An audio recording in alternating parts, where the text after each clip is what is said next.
Welcome back to Movie Mojo. Today we are going to review the adventure science fiction film, Voyagers.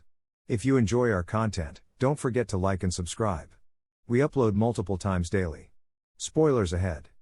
Astrophysicists discover a habitable planet in 2063 on a climate change devastated Earth. Although a scouting mission is launched, it won't be until the astronauts' grandchildren, who will have traveled for about 86 years, arrive on the planet. The original 30 are bred through IVF and maintained in seclusion from the outside world to enable the launch crew cope with the realization that their remaining lives will likely be spent primarily in flight. They board the Humanitas starship as preteens with just senior program commander Richard, who fought to be included, to help them navigate the initial leg of the journey in order to lengthen their stay in space. The crew will undergo IVF when they turn 24 in order to save resources, and the procedure will be repeated on the offspring when they become 24. The adult teenagers are being fed a blue drug to inhibit sex urge and pleasure response, keeping them all submissive and manageable, Christopher and Zach learn during the 10th year of the journey.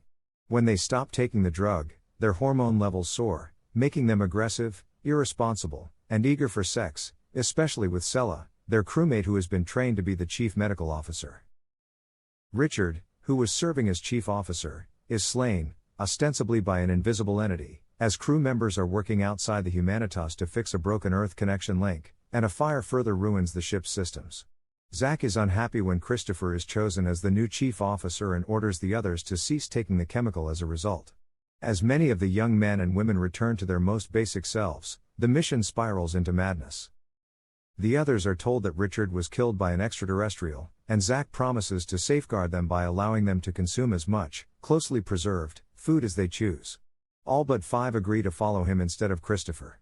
By turning on the electricity to the communications array while Richard was working on it, Zach killed Richard and caused more system damage, which Christopher and Sella, who had started dating, discover and fix on a video disc. They demonstrate to the others, but Zach still persuades them that one of them is inhabited by an alien, inspiring others to join him in his vigilante killings of those he deems to be targets.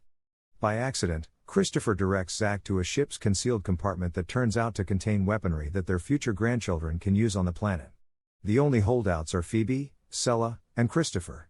After Phoebe is killed, Christopher and Sella are sought after by the pack. Zach is deceived into being sent into space by the pair, and Humanitas is at peace once more. Sella is subsequently elected chief officer. Instead of using IVF as initially intended, the team resolves to permanently give up the blue drug and learn to control their natural emotions while also falling in love and giving birth naturally. Years later, Humanitas and its multi-generational crew land on the planet, which from space looks to be exactly like Earth. Thank you for watching and don't forget to like and subscribe.